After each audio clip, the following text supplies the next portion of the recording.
Scene 5. The Alleluia Chorus. Whoa, whoa, whoa.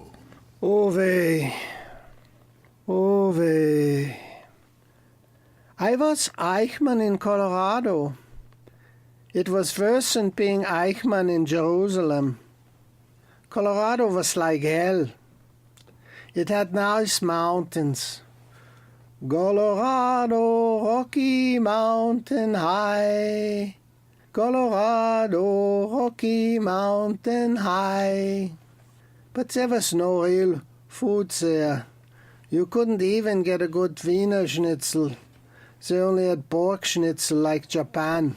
They didn't serve well, too expensive. And they didn't like to kill the baby cows. Big cows were all right to eat, but not the little cows. How did we get stranded there, Professor Dr. Niemöller? There wasn't much Juhasz. Thank goodness. There was no veal in it. It was bad enough as it was, without little calves. The paprika tasted like bricks, brick dust. In Budapest, the paprika sauce ran like blood.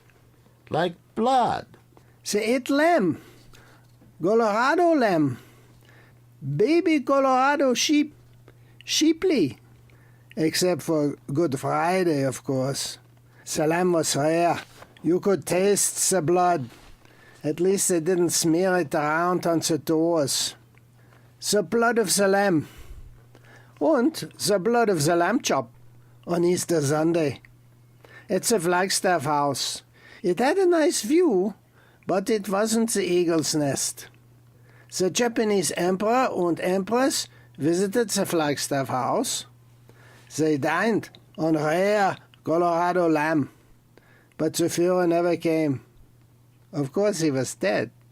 All my superiors were dead. Superiors of the big Eichmann, Goebbels, Göring, Himmler. Even I was dead, so I still had a good appetite. The Führer became a Bush, a George Bush, der Bush Klepper, der Büschel. His bush looked like Joan Crawford's wig. Not a bush like yours, former Professor Churchill. A magnificent bush. A burning bush. I'd like to be called Chief Churchill, please. I went through the Inquisition before the Grand Inquisitrice. Mimi. They tied me to the stake. They grilled me over the campfire, medium rare like an Easter lamb chop. I went through the fire. Even worse, I was fired. I lost my chairmanship of ethnic studies and my tenure. I was ordered out of the salary pool. I was crucified. I followed the trail of tears. It was like hell. I tried to be a good Indian, a good Native American, I mean. But I wasn't dead. I definitely was not dead. I was as alive as you, Yamayama. You were a good Indian. Remember the little bighorn and what the crazy horse and Sitting Bull did to Custer? That's why it was called the Bighorn rather than the Little Horn.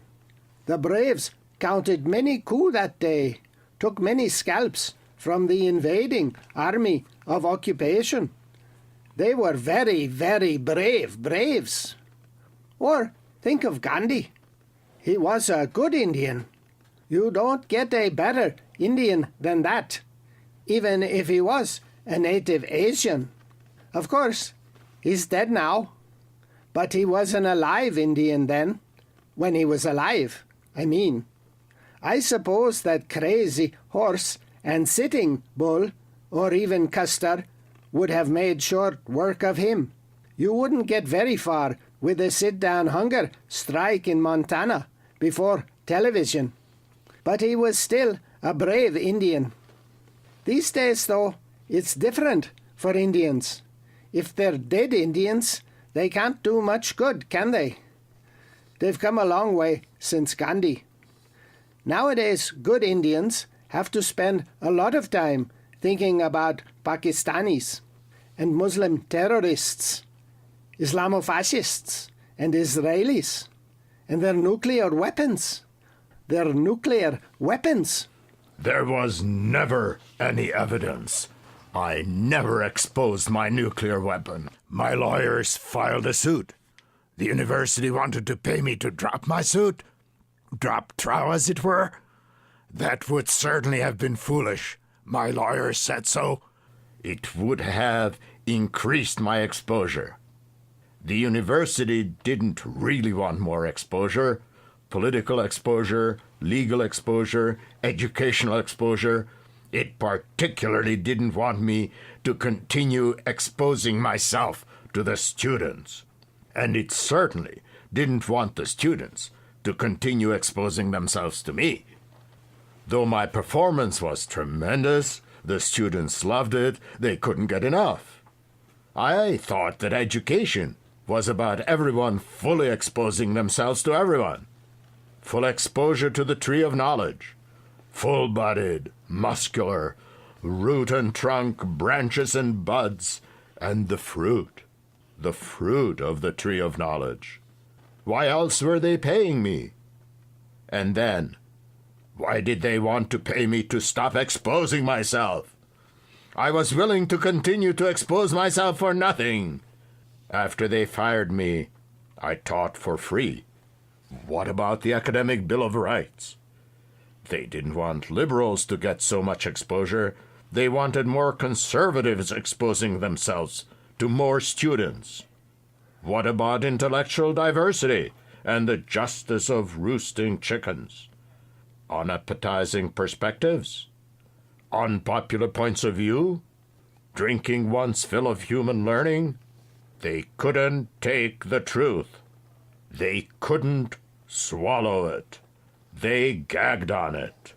I was cast out of the CU garden.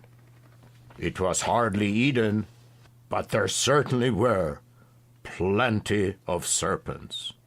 Also, we could never agree on the price. It wasn't about the principle, it was about the money.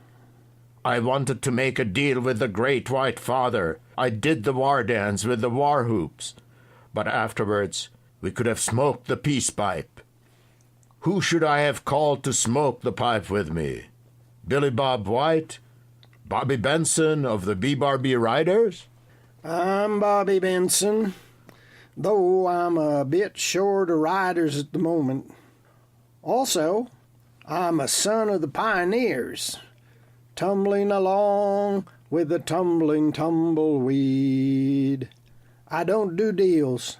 I do oil wells. I dig 'em deep, the oil wells. I build 'em high, the buildings. I make a darn good burger, too.